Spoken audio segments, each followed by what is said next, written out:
Chapter 4. Faith and Knowledge. It is obvious from what we have thus far discussed that every epistemological system not only has a metaphysical basis, that is, a concept of being, but also rests on pre-theoretical faith with respect to ultimacy. This primacy of faith is not only stressed in Scripture, but developed in some of the Church Fathers, notably Tertullian and Augustine. It is clearly set forth in St. Anselm, 1033-1109, who was called the Second Augustine. In his Proslogium, Anselm dealt with the problem of knowledge, beginning with the knowledge of God. In a moving summation of his predicament as he tried to know God, Anselm wrote, quote, "Lord, if thou art not here, where shall I seek thee, being absent? But if thou art everywhere, why do I not see thee present? Truly thou dwellest in unapproachable light. But where is unapproachable light, or how shall I come to it? Or who shall lead me to that light and into it, that I may see thee in it? Again, by what marks, under what form shall I see thee? I have never seen thee, O Lord my God. I do not know thy form. What, O most high Lord, shall this man do, an exile far from thee? What shall thy servant do, anxious in his love of thee, and cast away far from thy face? He pants to see thee, and thy face is too far from him. He longs to come to thee, and thy dwelling place is inaccessible. He is eager to find thee, and knows not thy place. He desires to seek thee, and does not know thy face. Lord, thou art my God, and thou art my Lord, and never have I seen thee. It is thou that hast made me, and hast made me anew, and hast bestowed upon me all the blessings I enjoy, and not yet do I know thee. Finally, I was created to see thee, and not yet have I done that for which I was made." End quote. Knowledge. All knowledge, beginning with the knowledge of God, was of intense concern to Anselm, but every attempt of his reason to penetrate unaided the curtain of being led only to frustration and contradiction. Every attempt to understand the nature and essence of being resulted instead in his inability to account rationally for what he knew, to use Lenin's phrase, by, quote, naive realism, end quote. As a result, Anselm turned his back on the attempt of reason to function autonomously and rejected that principle of Hellenic philosophy which was to become the cornerstone of scholasticism, the attempt, quote, to understand that I may believe, end quote. Instead, Anselm declared, quote, I do not endeavour, O Lord, to penetrate thy sublimity, for in no wise do I compare my understanding with that, but I long to understand in some degree thy truth, which my heart believes and loves. For I do not seek to understand that I may believe, but I believe in order to understand. For this also I believe, that unless I believed, I should not understand. End quote. David declares, quote, For with thee is the fountain of life, in thy light shall we see light. End quote. Psalm 36:9. As against this, the principle of Hellenic philosophy was, in effect, quote, In our light we shall see thee, O God, if thou dost exist. End quote. Although after Abelard, philosophy used Aristotle's premises in an attempt to understand in order to believe, the conflict between the two positions went back to the early Church. The fathers of the early Church too often brought their philosophical presuppositions into the faith and attempted to reason from pagan premises to a Christian faith. Justin Martyr, 100-165, assumed the monastic premise of Greek philosophy of a common being, so that, although he worshipped the triune God of Scripture, he reasoned from the Greek concept of being.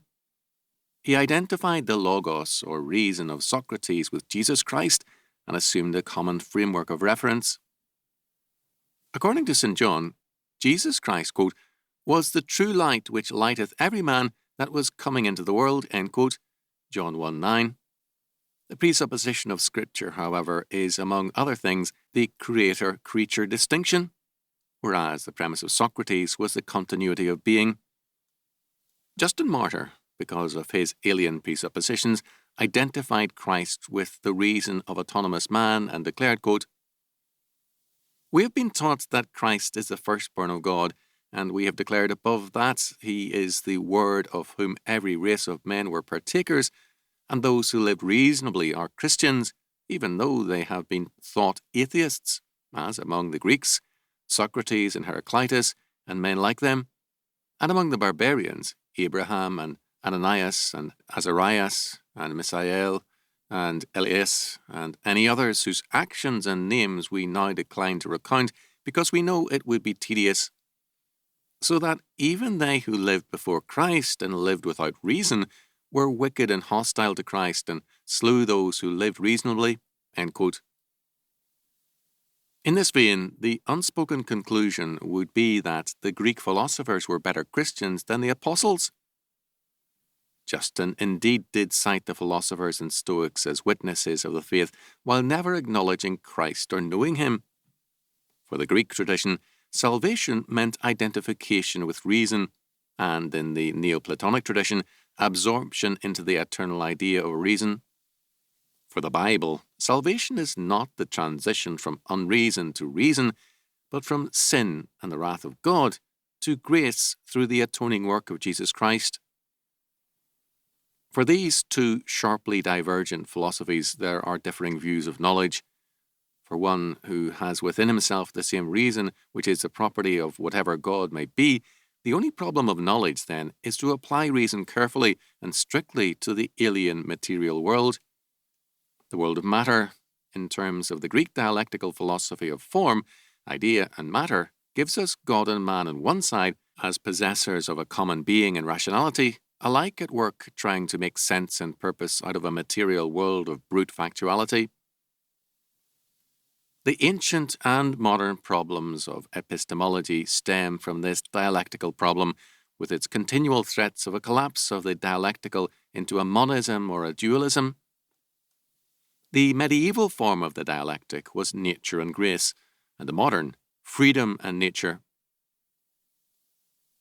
Windelband, in his History of Philosophy, as well as Van Til, has called attention to the progressive indifference of Hellenistic and Roman philosophy to metaphysics and epistemology. Despairing of any solution, philosophers turned to a pragmatic approach and sought instead, quote, "wisdom for the conduct of life," end quote. The result, however, was a general skepticism because of the failure of philosophy, quote, "to solve the basic problems of being and of knowledge," end quote. As Van Til comments, quote, "The world of universality, which has been projected by them as a means with which to explain the world of particularity, gradually disappeared from sight into an endless fog of being without quality. The God of Aristotle was the purest of forms, the end result of pure negation," end quote. Justin Martyr, for example, instead of beginning with the totally self-conscious, self-sufficient and self-defined God of Scripture, who declares himself to be the principle of all definitions and the self-existent one, Exodus 3:14, begins with a nameless God who is being, quote, "But to the Father of all, who is unbegotten, there is no name given, for by whatever name he be called, he has as his elder the person who gave him the name," end quote. This sounds close to the statement of Exodus 3:14, except that for Justin, the contrast is not between the uncreated being of God and all created being, but between being and, quote, "not beings," end quote. This is apparent in Justin's hortatory address to the Greeks. He quoted with approval such writers as Pythagoras on the unity of being, and God as, quote, "the intelligence and animating soul of the universe, the movement of all orbits," end quote. Justin did hold to the uniqueness of Scripture and the truth of revelation, but he also sought common ground with the world in terms of the categories of autonomous reason. Justin asserted the exclusive saving power of Christ, but then universalized Christ as the principle of reason and virtue in all men and open salvation, and he had knowledge to all men apart from the historical Jesus, and yet in the eternal Logos. Conflict thus entered into the Church at the very beginning. Two different sets of presuppositions were brought together in an untenable union. The polarization of these sharply divergent tendencies was thus unavoidable. In Anselm, one tradition found expression, and in Aquinas, the other. In the Reformation, the two fell apart, but not sharply enough, in that in some circles elements of the Hellenic presuppositions continued in the camps of the Reformers, found expression in Arminianism, Bishop Butler and others. Philosophically, the two traditions came together as Roman Catholic Descartes and Protestant John Locke operated under the same premise of autonomous man. The skepticism which overwhelmed Greece and Rome followed in the wake of the scholastics and is with us again in the post-Kantian world.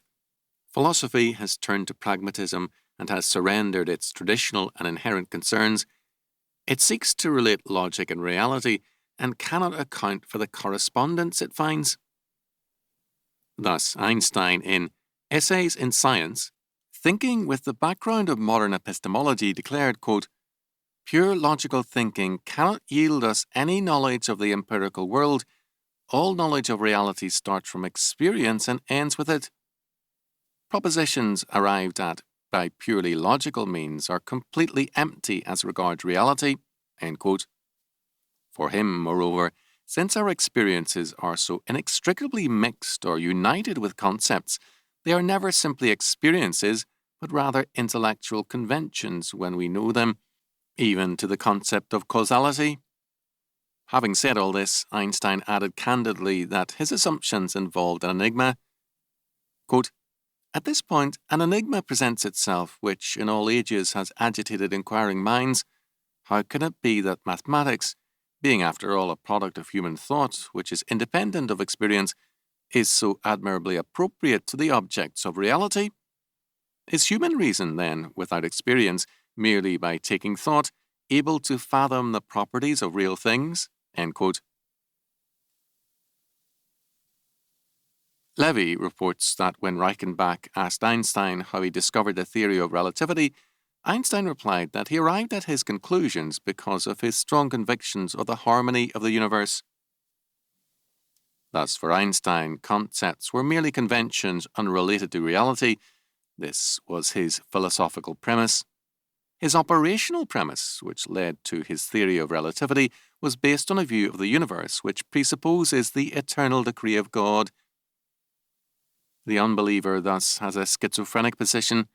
On the one hand, he insists that a fundamental premise of sound thinking is to posit either the non-existence of God or at least to treat it as an open question, but not a momentous one, because man can ostensibly operate successfully without God.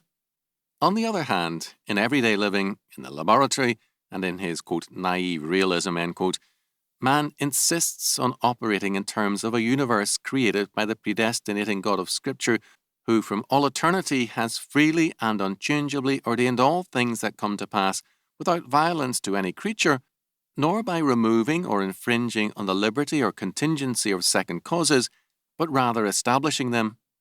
The issue, then, is not that Anselm begins with faith in Aristotle, Plato, Aquinas, Descartes, or Kant begin with reason.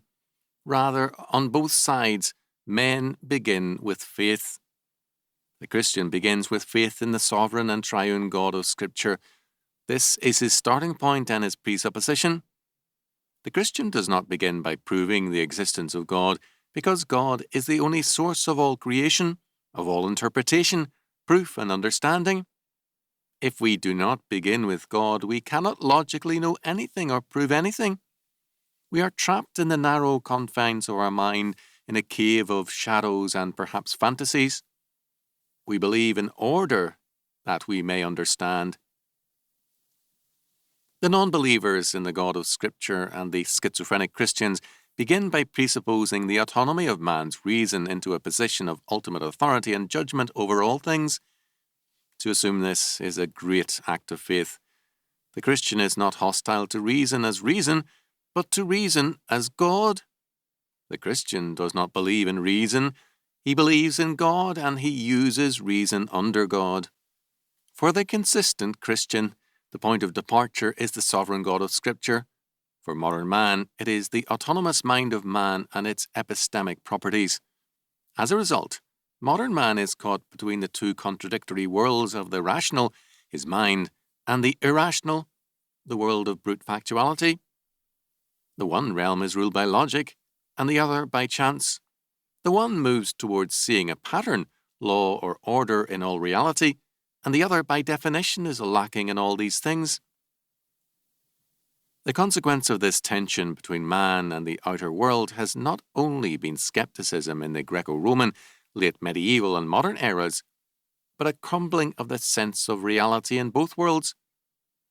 Bergson, in trying to re-establish knowledge, also raised the question as to how knowledge of the inner self is possible. Man began with, "I think, therefore I am," in Descartes, but in the world of Freud, the unity and integrity of the I has been shattered. In Descartes, man became pure thinking substance. In Darwin, this pure thinking substance was demoted to an animal status. In Freud, this man was reduced to the unconscious, primordial, and untamed id, his pleasure principle, restrained only by the death principle of the ego and superego.